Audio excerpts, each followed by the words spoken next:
कृष्ण भक्तों, कैसे हैं आप सब। तो आइए आज हम आपको बहुत ही खास बात बताने वाले हैं। आप सभी ने ये दुर्वा घास अवश्य देखी होगी। जो भी भाई बंधु शहर में रहते हैं, सिटी में रहते हैं, तो पार्क में आपने ये दुर्वा घास देखी होगी। और गांव में तो हर जगह बहुत ही आसानी से दुर्वा घास आपको मिल जाएगी। तो दुर्वा घास क्या है? दुर्वा घास किसी दिन हमें नहीं तोड़नी चाहिए और किसी दिन हमें यह दुर्वा घास तोड़नी चाहिए। दुर्वा घास भगवान पर क्यों चढ़ाई जाती है और कौन से भगवान पर हमें दुर्वा घास नहीं चढ़ाना चाहिए, तो इन सब बातों का पता होना चाहिए। यदि आप शिवालय जाते हैं तो आप देखते होंगे कि भगवान शिवलिंग पर आपको दुर्वा घास खूब अर्पित की हुई मिलेगी और भगवान गणेश पर। तो सबसे जो पहली बात है, हम इस घास का नियम बता दें कि दुर्वा घास हमें किस दिन नहीं उखाड़नी चाहिए, किस दिन हमें ये नहीं तोड़नी चाहिए, क्योंकि सबसे पहले हमको ये नियम भी जानना आवश्यक है। तो दोस्तों, सबसे जो बड़ी बात है कि रविवार के दिन दुर्वा घास कभी नहीं उखाड़ी जाती है। तो इस बात का ध्यान दें कि रविवार के दिन अर्थात संडे के दिन ये दुर्वा घास आपको नहीं उखाड़ना है। अब बात करते हैं, यदि संडे के दिन किसी की पूजा है रविवार को और दुर्वा घास भी अनिवार्य है चढ़ाना, तो फिर हम क्या करें, कहाँ से पाएं दुर्वा घास? तो दोस्तों, एक दिन पहले आप दुर्वा घास को उखाड़ करके रख लें, शुद्ध करके रख लें और इतवार को आप चढ़ा सकते हैं, भगवान पर अर्पित कर सकते हैं, परंतु उखाड़ नहीं सकते हैं। अब बात करते हैं कि दुर्वा घास हमें कौन से देवता पर नहीं चढ़ानी चाहिए। आप सभी देखते होंगे भगवान गणेश पर आपको दुर्वा घास आपको हमेशा अर्पित की हुई मिलेगी, भगवान शिव पर मिलेगी। पर क्या आज तक आपने देखा कि माता दुर्गा पर भी दुर्वा घास कभी अर्पित की हुई आपको मिली है? इसीलिए हम कहते हैं कि पहले हमको इन नियमों को भी जानना आवश्यक है। पूजा वही होती है जो शास्त्र के नियम के अनुसार हो। भगवान श्री कृष्ण भी गीता में कहते हैं कि शास्त्र विरुद्ध जो कोई पूजा करता है वह पूजा भगवान भी स्वीकार नहीं करते। इसीलिए शास्त्र विरुद्ध और नियम जो पूजा करता है उसका कोई फल नहीं है। शास्त्र के विधान में रहकर, शास्त्र के विधान को समझकर ही हमको पूजा करना चाहिए और अनुसरण करना चाहिए। तो दुर्वा घास के जो नियम बताए गए हैं हमारे शास्त्रों में, वह मैं आज आपको विशेषकर बताने वाली हूँ कि दुर्वा घास माता दुर्गा पर कभी अर्पित नहीं होती है और दुर्वा घास रविवार के दिन तोड़ना वर्जित होता है। तो दो बात आप अपने माइंड में समझा लीजिए, समझ लीजिए। यदि आप भगवान पर नियमित चढ़ाते हैं तो अच्छी बात है। इसके अभी हम आपको नियम बताएंगे और फायदे बताएंगे कि दुर्वा घास के क्या फायदे हैं, भगवान शिव पर दुर्वा घास चढ़ाने के क्या फायदे हैं, क्यों शिवालय में आप जाते हैं तो आपको दुर्वा घास खूब चढ़ी मिलती है भगवान शिव पर। तो इसका महत्व है। जो व्यक्ति दुर्वा घास भगवान पर अर्पित करता है वह व्यक्ति निरोगी रहता है। यदि आप बीमार रहते हैं, आप परेशान रहते हैं, आप अपने शरीर से कष्ट में रहते हैं, तो आप भगवान शिव पर दुर्वा घास अर्पित करना प्रारंभ कर दीजिए, क्योंकि दुर्वा घास औषधि के रूप में भी भगवान को अर्पित होती है।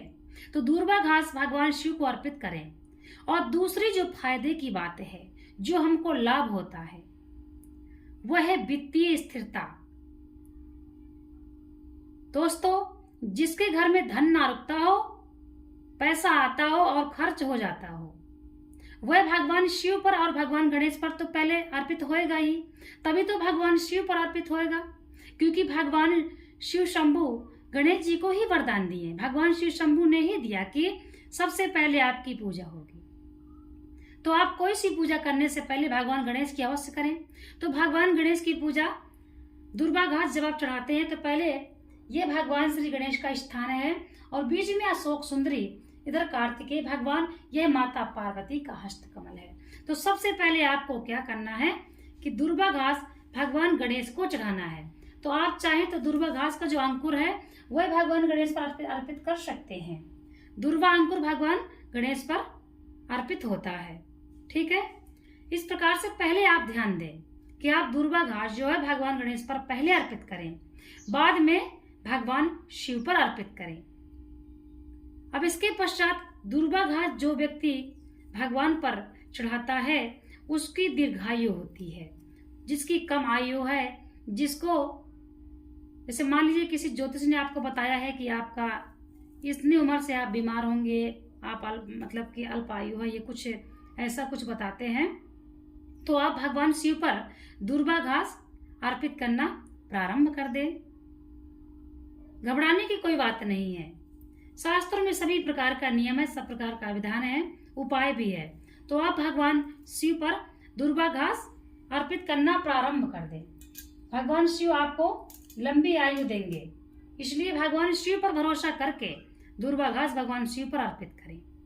अब दूर्वा घास जो कोई भगवान पर अर्पित करता है तो क्या होता है, यदि हम कोई दवा खा रहे हैं, निमित्त खा रहे हैं, हमको कोई असाध्य रोग है और हमको वह दवा फायदा नहीं करती है, तो आप दूर्वा घास भगवान शिव पर अर्पित करिए, औषधि बन जाएगी।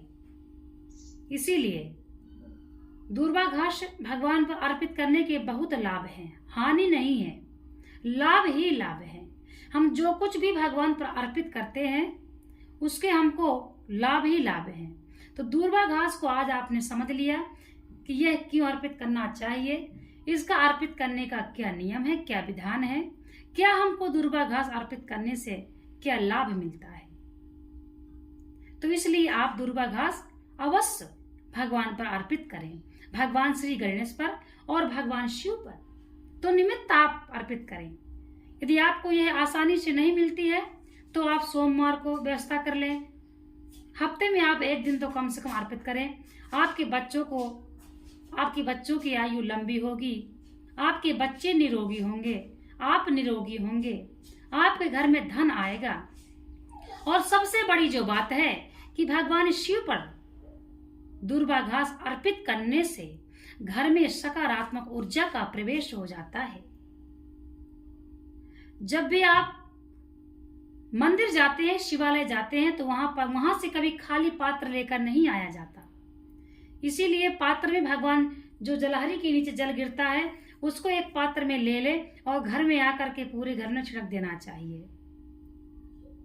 तो जिस घर में यह विधान निमित्त होता है उस घर में सकारात्मक ऊर्जा प्रवेश कर जाती है और नेगेटिव ऊर्जा बाहर निकल जाती है। दोस्तों, हमने अभी आपको बताया कि दूर्वा किस प्रकार से भगवान को अर्पित करना चाहिए और दूर्वा अर्पित करने के क्या नियम हैं और दूर्वा अर्पित करने से क्या होता है।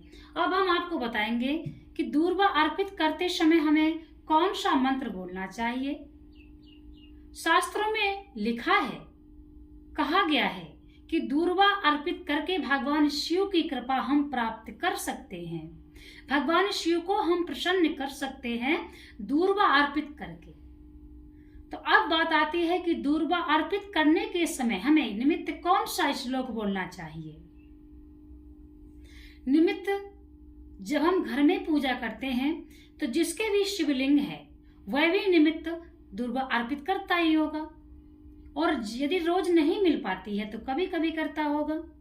तो एक मंत्र हम आपको बताने वाले हैं, सरल सा श्लोक है, आप उस श्लोक को निमित्त बोलिए, आपकी लंबी आयु होगी, आपकी बच्चों की लंबी आयु होगी और आप भगवान शिव की कृपा पालेंगे, भगवान शिव आप पर प्रसन्न हो जाएंगे, ऐसा शिव पुराण में कहा गया है। तो देरी न करते हुए अब हम बताएंगे आपको दूर्वा अर्पित करने का श्लोक। त्वं दूर्वे मृत जन्मासि, त्वं दूर्वे मृत जन्मासि, वंदितासि सुरासुरैः, त्वं दूर्वे मृत जन्मासि, वंदितासि सुरासुरैः, सौभाग्यं संततिं देहि, सर्वकामे करी भव। ओम दूर्वा समर्पयामि, ओम दूर्वा अंकुरम समर्पयामि। इस प्रकार से आपको यह श्लोक निमित्त बोलना चाहिए। जब भी आप दूर्वा अर्पित करते हैं तो 2 लाइन का श्लोक आप याद कर लीजिए, सुलभ है, और आप निमित्त बोलिए। आप निरोगी रहेंगे, आपके बच्चे भी निरोगी रहेंगे। तो यह है दूर्वा का प्रभाव।